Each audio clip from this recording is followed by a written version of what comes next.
What is going on, guys? Welcome to episode number 4 of our Big 12 Team Builder Dynasty of our offseason. Yeah, we really hope you enjoyed the NFL draft. I thought that was pretty fun. That was pretty cool. Cool stuff. Had a lot of good stuff happen there. Okay. We'll talk about that maybe later in the season preview. Might show some preseason games. That would be a good time to show it. Yeah, yep. Just see how everybody's doing. Everybody, position battles as well, so maybe possible quarterback battles. Who knows? Yeah, so let's go ahead and get into position changes. We'll go over progression and cutting players.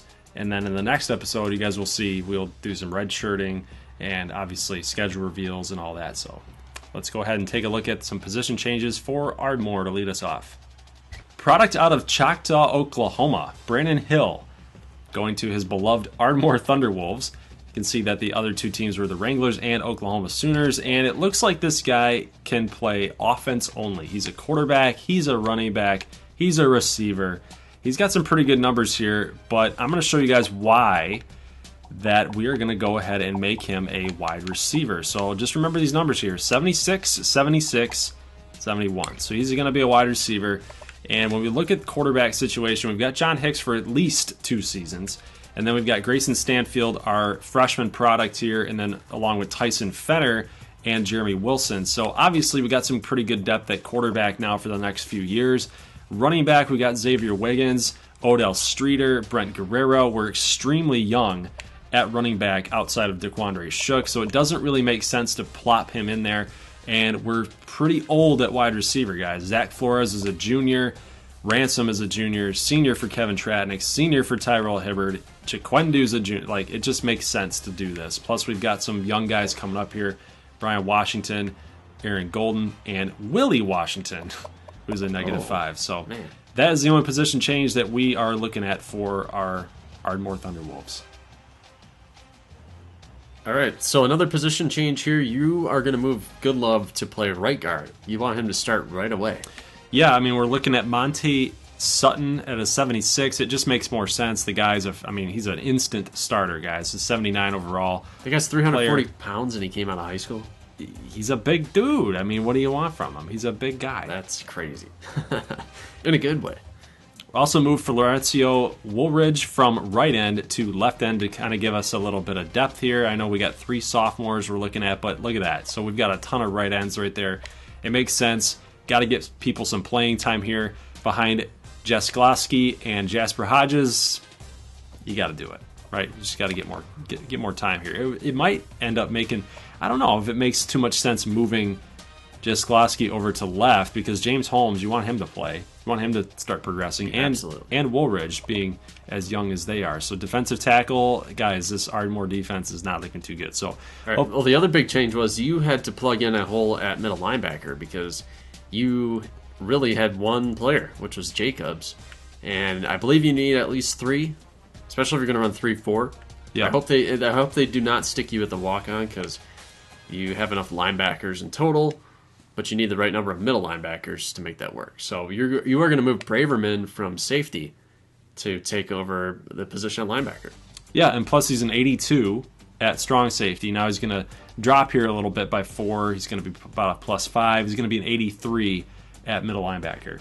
So, well, and that might actually help us with some coverage at the linebacker position. So, I mean, hey, look at that zone coverage at linebacker, right? He's instantly our best zone guy at middle linebacker. That's pretty sweet. So we can actually run a little more 3-4 cover 2 type of looks here. So our safety issues are not looking too good here, guys. Jason Williams is a freshman at 70. Adrian McCool, we might, I guess you can't even move him over. So yeah, so JB Beck, free safety 77. This is going to be an interesting little run here for Ardmore. Absolutely. All right, so we are going to check in with Nebraska State. Very interesting roster heading into year 3. To say the least. Usually year 3 is when coaches kind of get their guys in. And since I've taken over for the last 2 years, I should have my guys in, right? But it turns out I didn't really, because my recruiting last year was bomb. In a bad way. It was Garbo. It was bad. So we're going to check out Corey Hargrove. This guy was one of our biggest gets from the offseason, and I was kind of surprised that we beat Vanderbilt out for him. And we see here, I knew he was going to be a quarterback, but he is a 78 That's really good. as a quarterback. It's really good. And I feel like that would be in the best interest of my team to put him there. However, I want to use him where I can play him. And right now, like, Shinosky is my guy. So I believe that running back might be a good fit for Hargrove. And let's just check out my running back situation. Watson might barely catch him when we check out the progression, but Hargrove, I think, would be my starter. Yeah, I mean, even after the progression, it's probably, like you said, it's going to be a +5 or +6. Yeah, And +6 at they max. still don't catch Hargrove. Yeah. And by that time, because he's not going to progress this season, he's Right. not going to get a +5. Nope. So by the year number 2 of Hargrove, then you're going to have a pretty stacked backfield. Yeah. You can kind of swap in and swap out at will. And how all of about- his peripheral numbers are pretty solid too. The acceleration and the break tackle and all Break that. tackle's good. Yep. I like him at running back. I'm going to try him out and see what happens. Now, Graham Keith can also play quarterback. At Goodness. 77. With a 75 running back, he plays 65 at wide receiver. So I'm kind of like, I'm trying to figure out where to stick him. And even though he's a little bit less, I think I might try safety. And I'm going to check this out. We're going to have Kareem Taylor and Justin Sherman, who's going to be gone. He's barely played A lot of upperclassmen. in his career. I might roll with Keith right here. Speed numbers, though. 77. How is he going to do that at safety? That's the question. He seems to be right. more like a... Linebacker. Can he play linebacker? That's a question to ask yourself.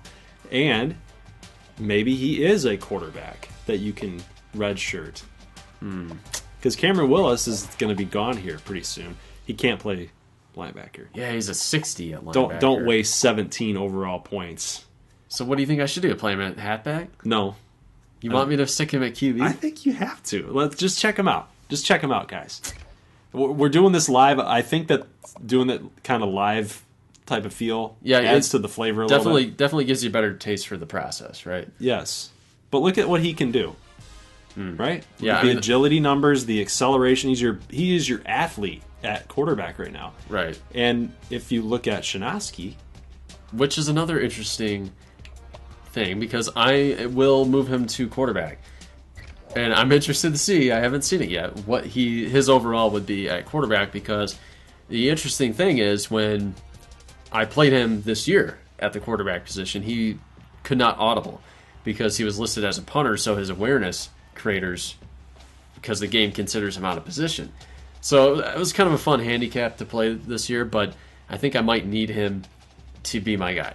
So this is the reveal. see what happens. 73. He's a 73. So now I'm going to move him, and I'll take a walk-on punter. I don't really care about that. Well, Shinosky can punt too, so that's the Right, biggest thing. I will have him punt and probably kick field goals this year as well. So interesting with progression, he might not even catch Willis, but I'm gonna just keep Shinosky as my guy. Yeah. I just like what he brings to the table.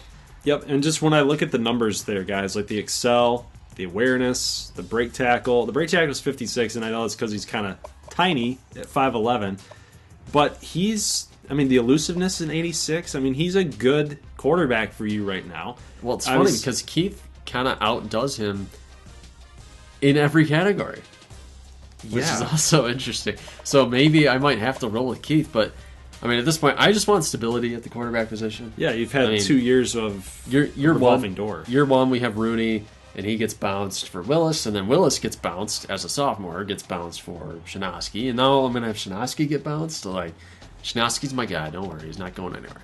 And Tariq Sims, just to wrap this up, I'm moving him to tight end. He's a big dude.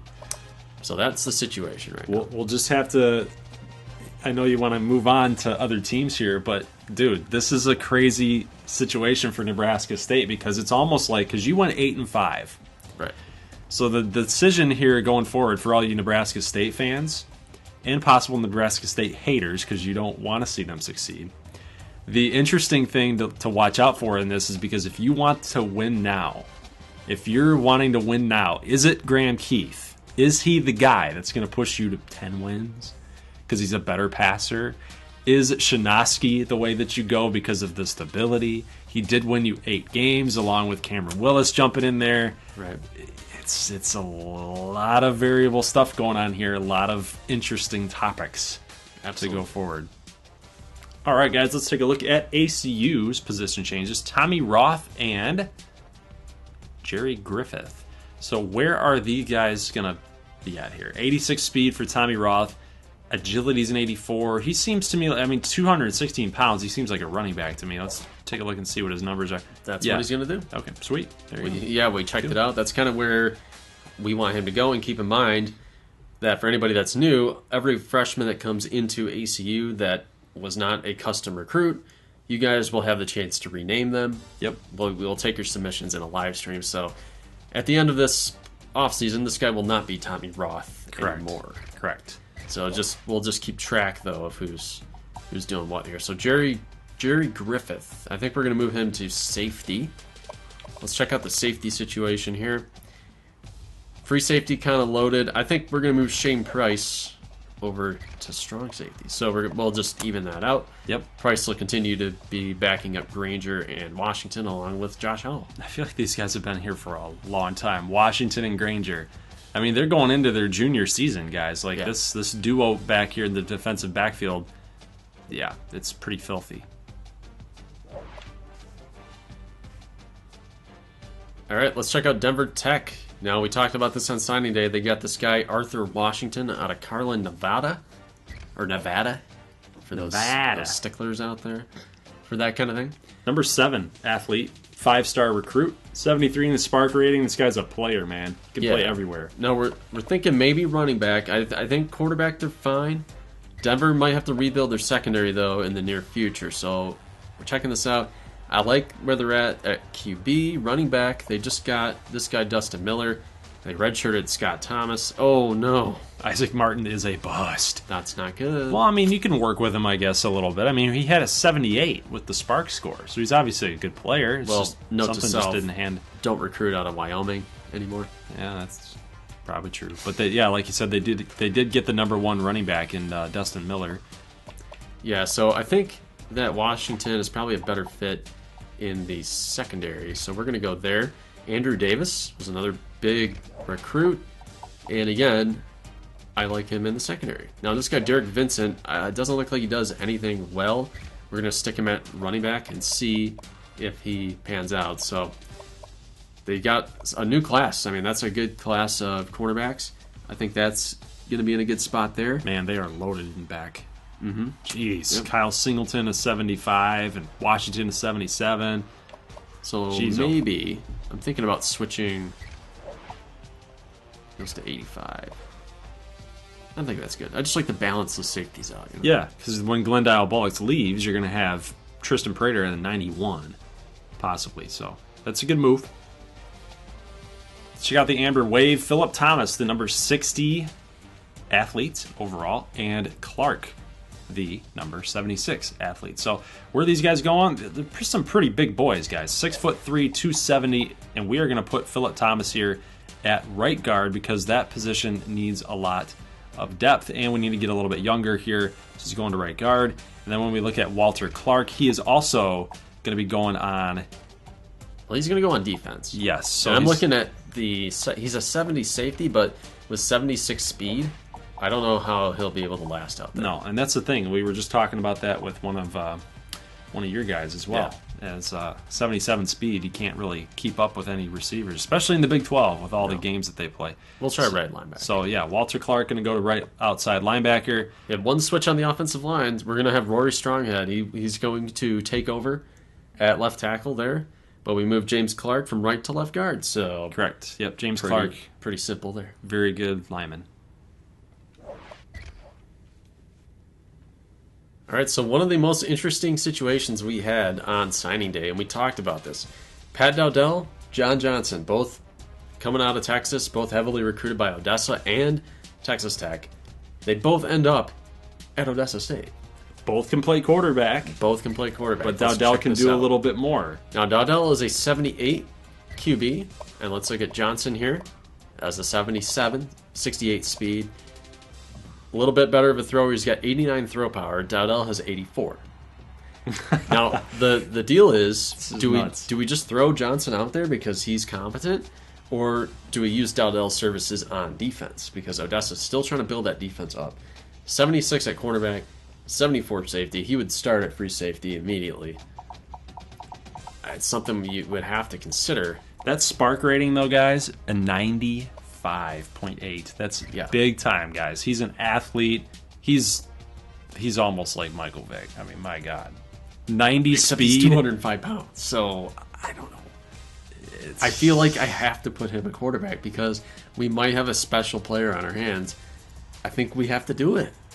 Just look at the competition. Look at the competition that he's got here at quarterback. I mean, when you look at Johnson, look at the speed numbers, man. 68 against 90 agility. He's blowing him out of the water. He's an athlete. 73 elusiveness.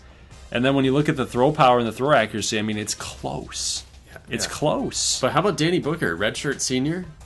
I mean, he's got 91 throw accuracy in his corner. But his power is a 69. I know. But that's god-awful. That fits the mold for what Odessa likes to do. Although, I mean, look, they got quarterbacks all over the board here. And they had Dante Campbell, who was a scrambler. And he transferred. So maybe they're just going to let this roll and just see what happens. Whew, it's crazy, man. We'll have to see how this plans out. I really don't know what's going to happen. Now, Joe Patrick is a guy. I think we are going to use him at defensive tackle. We need some depth there. And then William Frazier, probably looking like a defensive player as well. Thinking about going to tackle with him. And we're going to need that depth there. Actually, we needed a defensive end, too. I'm not sure what to do. Could put one at right end. I feel like you could put one at right end because you got Tillman as a junior. You got that freshman who's probably not going to overtake them at any point. Okay. Yeah. We'll roll with that. Stick them both at ends and we'll spread the love around. Exactly. It's still a rebuilding defense. We'll see how they look after progression, but still a work in progress. Little Rock is kind of going with some depth here with some of their athletes. Seth Williams at a 69 overall, 82 speed. He looks like he's going to be a depth running back at 6'2", 208. He's going to still hold on to that 69 overall rating. Yeah, and then when you look at the running backs here, I mean, with Green and Benet for 4 years. Yeah. And then they got Eric Mack. I think Seth Williams sets them up. I mean, they don't really have to even address running back for a year or two. He's more of a power type of guy. I mean, look at the strength, 68 compared to everybody else here. We got Carr at 69, Isaiah Green at 69. So, I mean, the agility and the speed numbers are just not there. He's more of a power type of guy here. And so wide receiver, I mean, Gunnar Rivers has some guys coming down the pipeline here. So not of utmost importance. Not there. very speedy wide receivers, I will just say that. Yeah. And Anthony Webb can play. He's a 71 as a freshman. But I think we're going to put him at strong safety because you are thinking that they need the help over there more. Yes, and when we look at free safety as well, I know we got that senior up there, and then we've also got a lot of depth here at free safety. We got some sophomores, some freshmen. It's just a very young positional group, and you might as well just start stocking it and seeing how it all pans out with progression. So the Shreveport Skeeters, looking at Tyler Jones here at 93 athlete, 68 overall, 88 speed. He looks like to me that he's going to be a wide receiver. So you got to utilize that speed a little bit. He could have played defensive backfield, but I just feel like with the number of seniors and juniors here, if you guys look at it, there's 5 seniors and juniors in total. So we want to get a little bit younger with wide receiver, especially when we have our new quarterback, Jacob Canatella, and Kerry Ashley. So between Canatella and Ashley next season, because when Kerry Ashley's not, I mean, he's a transfer. He's not going to be able to play this year. Right. So Canatella will have to make his debut, his audition. Exactly, and see how he does. A 102.7 spark rating. This guy, number 1 athlete. We talked about it. I think he's the number 1 player in the country. My God. 6'2", 237 with 81 speed. And look at this. He's an 80 quarterback. Brian, he's coming for you. We got to put him there. I mean, Brian Street might get like a +4. So we're thinking maybe he's going to be an 86. But at least with Christian, I can put him in as the backup quarterback. Right. And he can get reps. Right. And I can still play him at a position like safety. And you know that he's going to be And competent enough. He'll get some tackles out there. Right. So he can still play. And get some XP going, get some progression going. Probably would not play him over Gatlin or Faintest 9, but over here, I could definitely see him getting some reps on defense. Maybe running back as well. I'm going to check this out. Let's see. He's be a 69 at running back. The problem is, I can't really use him there. So No, he can't. He's going to be the backup quarterback and a backup safety his first year. So he will get some playing time, and hopefully he doesn't pull a Justin Fields and just quit. Because Brian Street's pretty good in his own right. So I don't want to take that away. Dan McTaggart's a guy, even at 220 pounds, he can't tackle.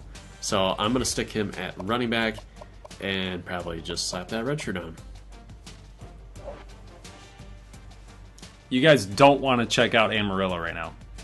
It ain't pretty. It's not looking good. It's not good. So the strategy to move and build from the inside outward is probably going to end up paying off here in the next, 2 seasons. Because when we show you guys what the depth chart looks like, you're probably going to poop your pants. Avert your gaze. Yes. So Patrick Clark at a 75 overall looks like he is going to end up being a safety. So that's where we're going to move him. And then Trevor Jones is going to actually be the backup center. So we're going to move him because he actually gets a +3 from his original rating. Yeah. So when we look at the left tackle situation, we've got Jeff Baggio at a 73, which he's going to get better. Slade Morton was playing right guard. We moved him over to left guard. He is a new recruit at a 77. Marquise Duvall is a junior. He's going to be up to about a 92. And he might end up leaving next season for the NFL draft, so that's why we ended up putting our athlete at center. And then we also saw right guard, our other player that we also acquired is Morris Campbell, so he's going to start first thing first. And then we got our right tackle for Wyrick Nelson. So again, a lot of 70s. It's not good. Amarillo has definitely taken a step backward. They pretty much had a window of the first year, and the first year only, because it ain't looking too hot. All right, let's take a look at McAllen, and they got themselves some toys to play with right here. The number 2 athlete. Yeah, James Harris out of Harker Heights, Texas, 78 at quarterback. Pretty good. 75 at running back, 78 at wideout. So this is a really hard decision. I mean, he can play safety too. I think we're going to go that route because I'm just projecting forward ahead a little bit. Let me pull the quarterbacks up. I like this guy. I like Harkless Blair. I think he's going to grow into the role once we see a little bit of progression. And then they got Billy Adams down the road. I think they promised him some things. They probably said, like, I think I could see you in Matador Red. I believe in you, Billy. Brock Musselman lying to recruits as he's been known to do. However, let's look at safety situation. Ooh, we got Caleb Davis coming in too, though. How's strong? Yeah, how's the 75? Yeah. I'll take it.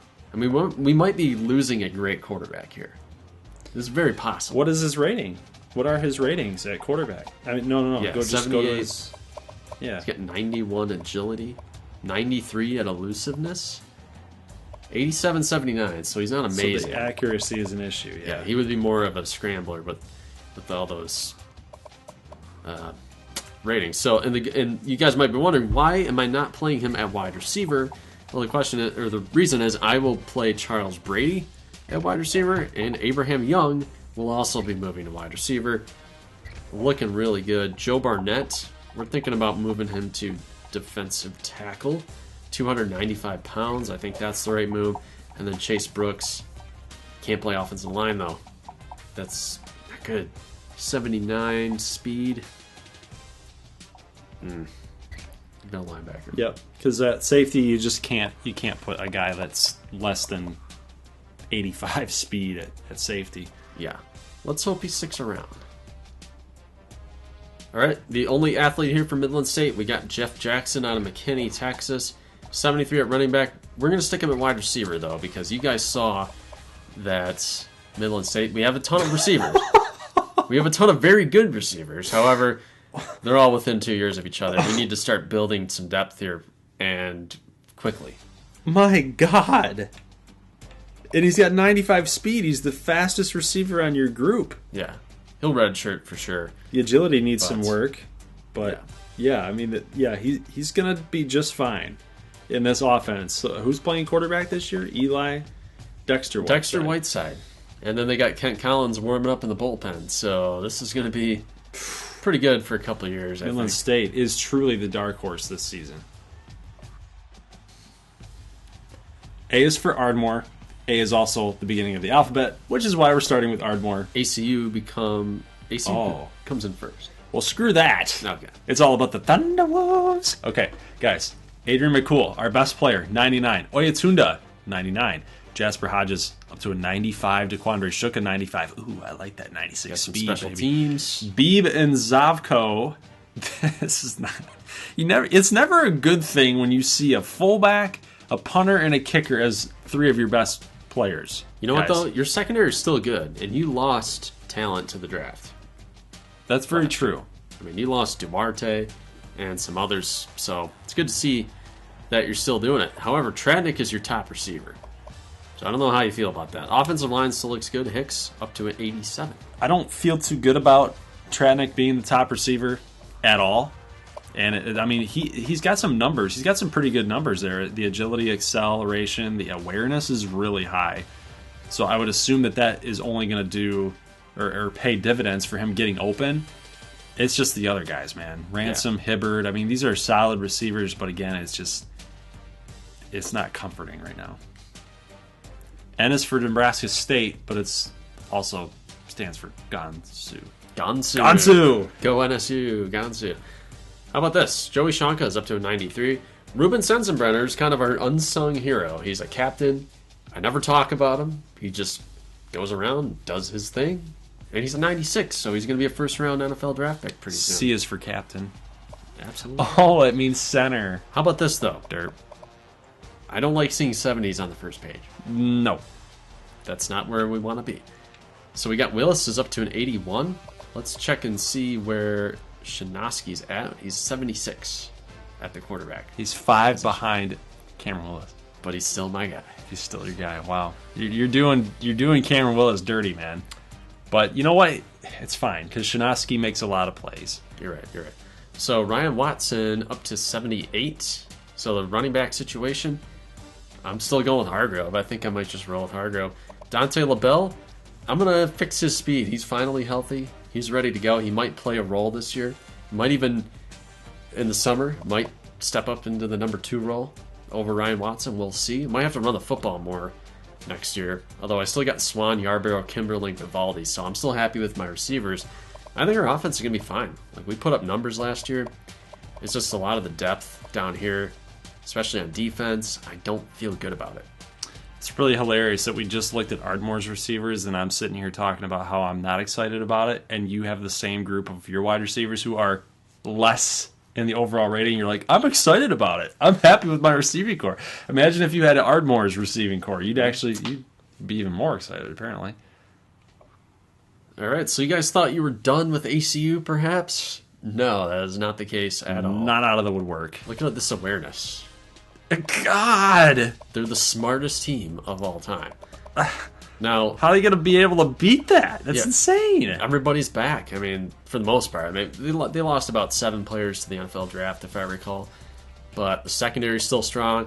They still got Armendariz, Todd Parker stepping up into the role there with Sterling Pancakes gone. But in comes Todd Parker, and he's going to take that role over. And you got Chandler Stevens coming back. You still got Wyrick Dysert back there. You got Clayton back there. Vajic, who has never started, is a 95. The question is, will Joe Russell put up any kind of fight? I'm inclined to say no.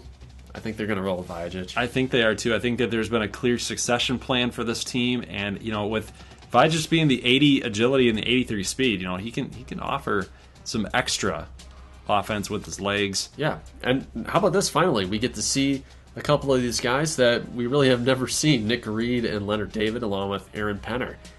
Guys that have been buried a little bit more on the depth chart. This is finally going to be their coming out party. So it is a new look offense for ACU, but I mean, on defense, they got a lot of the same Same cast of characters. Maybe Caleb Matthews gets in there. Gets those Wildcat looks. I don't know. You got Orquan Ostrander. You got guys like Lightning Quick and A.J. Bain, who redshirted last year. So I forgot about Lightning Quick. Yep. They'll have some guys coming up the board there. But Tyler Kirk's going to take over number 1 wideout. I'm excited about this defense. I think they're the clear favorite in the East, though. Oh, yeah, by far, for sure. By far, for sure. For show. For show. For show. My bro. So remember when we were talking about how Amarillo, you needed to look away? It got a little bit better. It's not all doom and gloom. It's still not good. It's still not good. Yeah, when you're looking at low 80s right there, it's not good. He's the senior. He's going to still have Isaiah Gamble and Josh Sutton to throw to. Nigel Duckett and Keon Sykes, who was an Ardmore transfer. We might see more out of Keon Sykes. I mean, he sat last year out. Maybe he takes over the job from Duckett. The good news is Duckett and Sykes are better than Rayshon Beckham ever was rated at. Yeah. So maybe the running game steps up a little bit too. But that requires the offensive line to actually get those holes open. And as we know, the offensive line is a work in progress. And then we've also got Ezekiel Henry right there. Ezekiel Henry and then Orquan Ostrander. So yeah, I'm excited to see some of the younger guys step up as well. Galveston's checking in at a 78. Might see him maybe next year. We'll see how that goes. But I still have not seen offensive linemen. This is not good. No, Baggio, 76. Newhouse. Duval was the one. But this is a brutal. It's brutal. Offensive line. Dede Dukes will be running around for his life. The good thing is he's got 87 speed. And if you're Galveston and PJ Michaels, I think it's PJ Michaels, Preston Michaels. If you're those guys, you're like, okay, man, next season you guys on the line, you guys are going to be better, right? They're laughing at Dede Dukes in the practices. They're like, oh, dude, you better use that 87 speed. Better use your speed to get out of some trouble, man, because we're just going to sit here and drink our Kool-Aid and be like, you know what? Next season we're going to be just fine. All right, Broken Arrow. This is one of the more interesting teams for me in the offseason. They got a lot of returning talent on defense. Offensive line has been a focal point for the program. They're still fine. They lost Keaton Montgomery. They lost their center, whose name escapes me. He was like a 99 center. I can't even remember his name. However, I'm looking at guys like Gatlin, Shane Biddle, and then Jeff Stull on defense, 90 plus. Amiri Hayes-Branson still got room to grow. He's an 87 as a junior. Brian Street, my prediction was correct. He's now an 86. So, and he's got targets to throw to this year. Like guys that have been improving. Nice. Nathan Rowe, Morris, Benefield, Odong. Joel Holmes got a red shirt last year. And then you got Antonio Mendoza down there, who was we never created him. We were told to not make him amazing, if I recall correctly. Correct. So he's always been always been a project, always been a guy that with enough experience might get in there and be great someday. Hopefully we'll see him pretty soon. You got Louis Preston with that 99 speed. Still probably going to get number 2 reps over Petty, who's kind of a journeyman. I can't say journeyman in college, but a veteran. Tremaine Chapman's up to a 95 as a senior. Yeah, this team is vastly improved from when we first saw it, when Drew Snyder was at quarterback. Went 5-7, missed a bowl game. There seems to be a different vibe going on with Broken Arrow for sure for this season. So I'm actually, I hate to say it, I'm kind of excited for them. I mean, I know they're Ardmore's rival and everything, but I'm actually kind of excited to see what they can do this year. Same here. The big bad, big baddie of the conference here.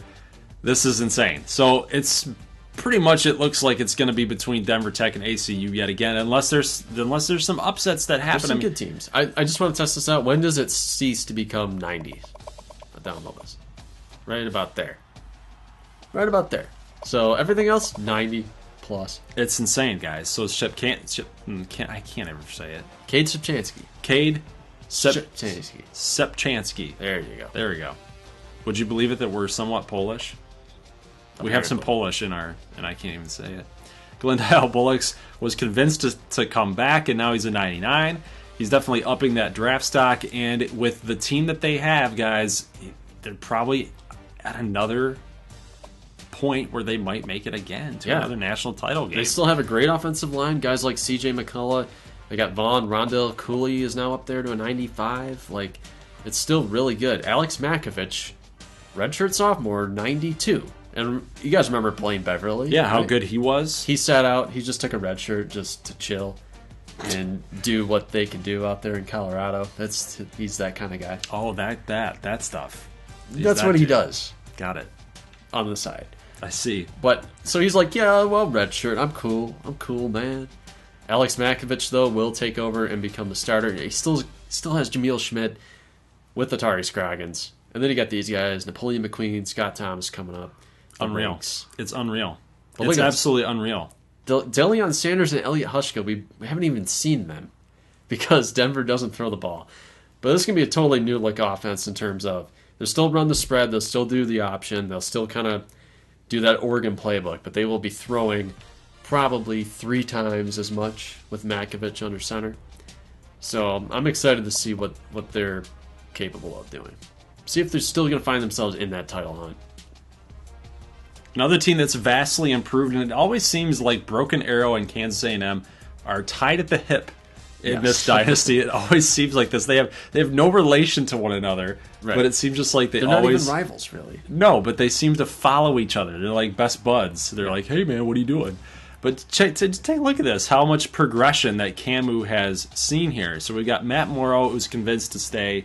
Bergstrom's up to a 95. Witherspoon, 94. Fritz and Boggs at 94 each. So Chris Golston is gone, and now it's yet again going to be kind of that two-back system between Fritz and Boggs.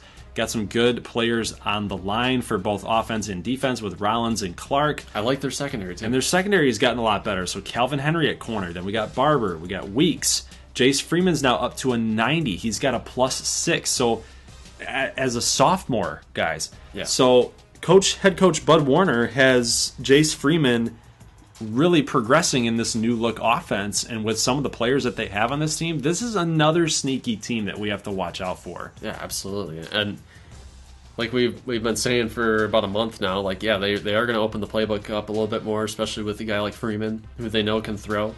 Only 66 speed, 66 agility. So the guy's like a pocket passer, 90 awareness.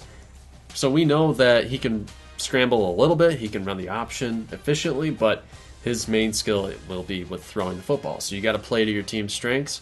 You got Freeman, you got Moreau, you still have the 2 good running backs, but you also have Dontari Weeks, Andre Irvin, who, 2 more guys that we have not really seen. They got some speed, acceleration off the line of scrimmage. Like this team is sneaky. Yeah. So if you guys have been watching Camu in the actual gameplay and you've been kind of annoyed or dismayed with their lack of offensive production, I'm predicting, and I think you are as well, kind of a new look offense for them. Yes.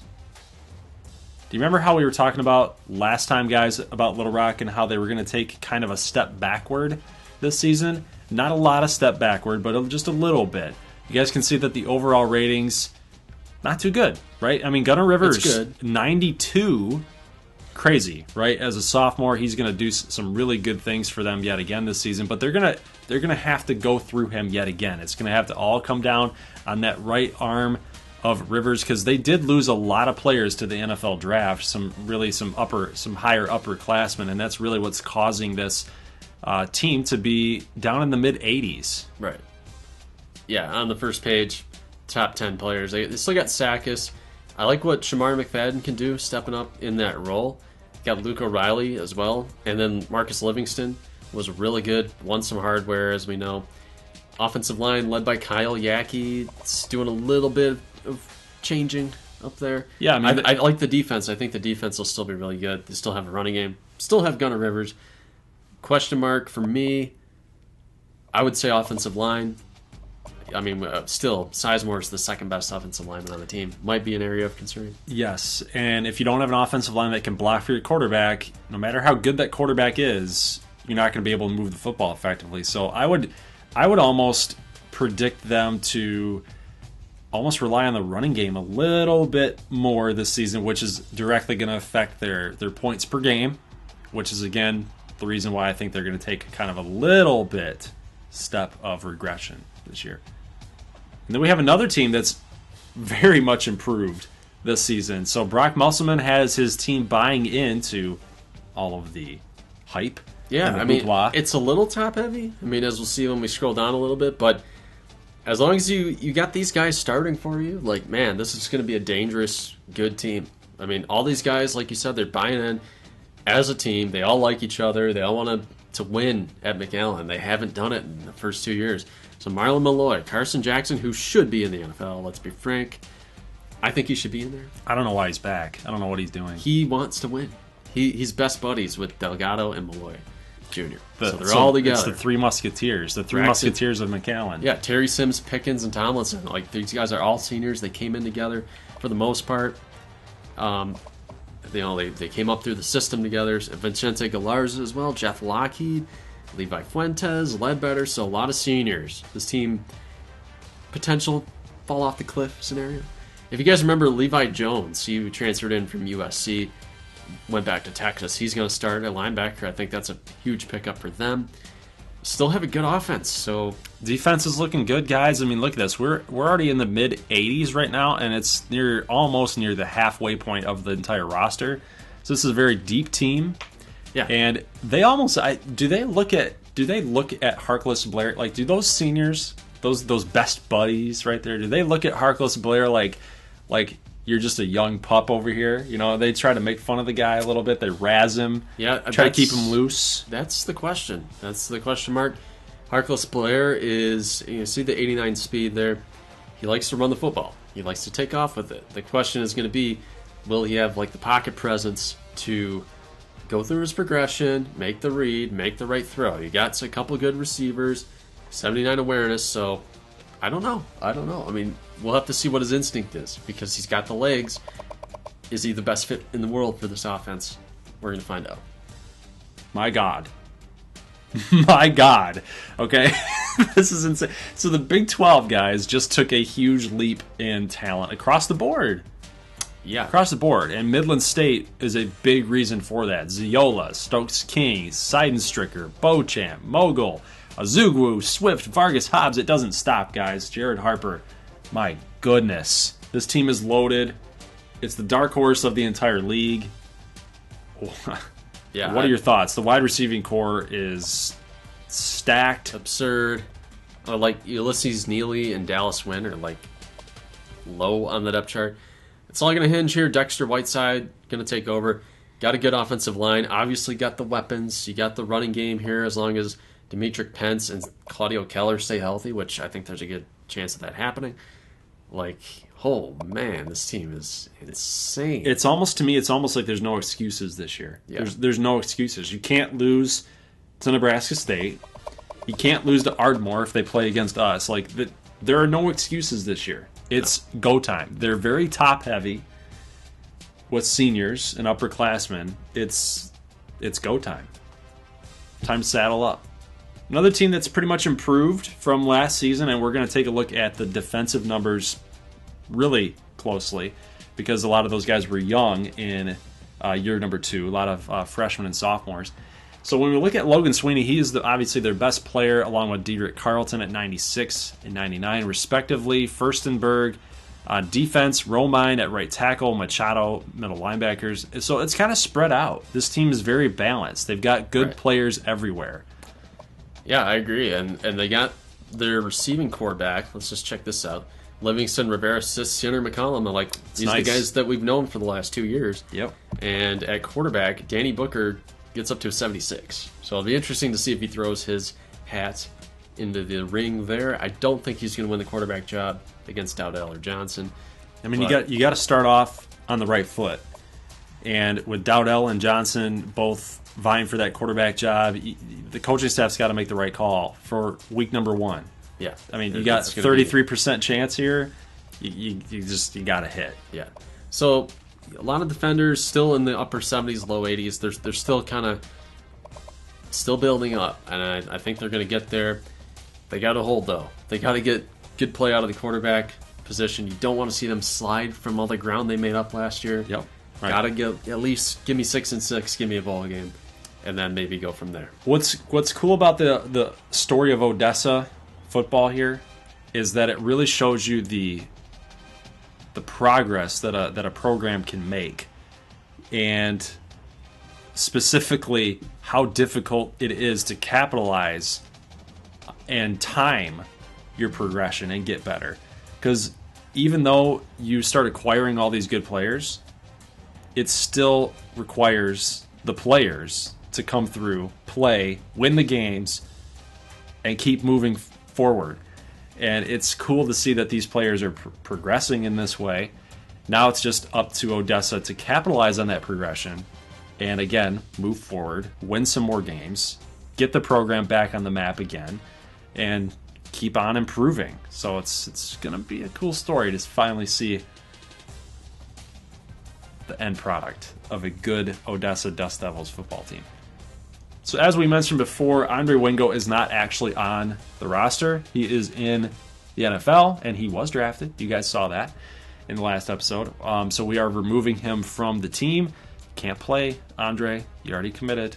You can't play in college anymore. Right. As much as you want to. So it's going to be interesting to see how they keep moving forward. Like, they got 3 really good running backs right here. Tate, Seidel, Riggins, and Roberto Allen. I mean, that's what you want. Like, just stick with the program, I say. So what are they going to do then? So they're going to have like 50 carries each for the season? They're going to keep them fresh. Spread the love now? Keep them fresh. The problem is, like, starters elsewhere, outside of running back and kind of underratedly wide receiver, which they actually have a pretty nice wide receiver group this year, it's not the greatest right now. I'm looking at kind of defensive line. Offensive line isn't fantastic.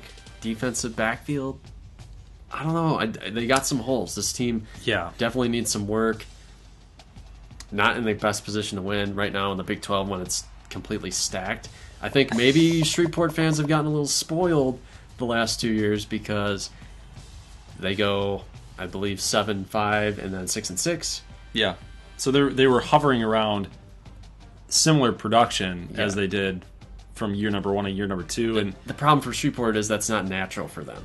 There's a reason why those last 2 years were kind of special for them to get where they got. So this might be a little more down to earth. They're still an okay team relative to the rest of the country. I'm not taking that away from them, but to get 6 wins in this conference is absolutely loaded.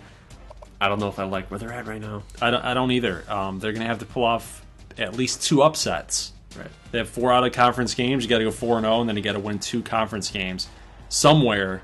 And I don't know where that would happen. So, yeah, Shreveport has a lot of work to do this year.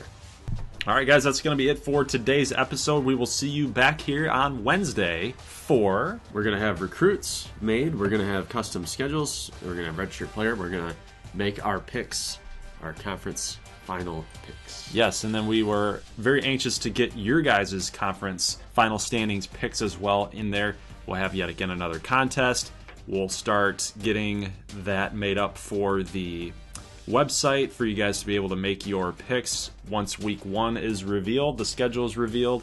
So we'll get you guys' picks for week 1 in and submitted. So if you guys want to take part in that, that'd be awesome. And other than that, that's all we got for you today. Right. Now, during the live stream last night, we revealed the 20 names. Yes. I'm going to reveal those for you here in case you didn't make it for the live stream. And these are our random selections, so don't take it personally if your guy didn't make it. We only 10% could get in. 200 comments. We used a randomizer online. We had to use 20 only, so... We have Evangelo Jones, Ricky Scroggins, Colton Yo, Jean-Luc Martin, Paris Austin, Ian Hyven, Buchanan Simmons, Orion Bradshaw, Ryan Hayden, Rigoberto Ramirez, Hassan Bonner, Chichi Montoya, Jamil Aziz, Kadir Childers Harris, Anthony Akobo, Eric Washington, Joe Sloan, Colby Bolton, Trevor Kennedy, and Harold Reed Jr.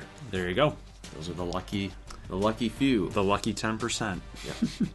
All right, guys, that's going to be it. Leave a like if you like this thing. If you're new to this channel, make sure you hit that red button for subscribe or my logo on the bottom right-hand corner, and we will see you guys next Wednesday for what you see on the screen there. Yes, There's only one more off-season video until we get to week 1, which is where we ultimately want to get to.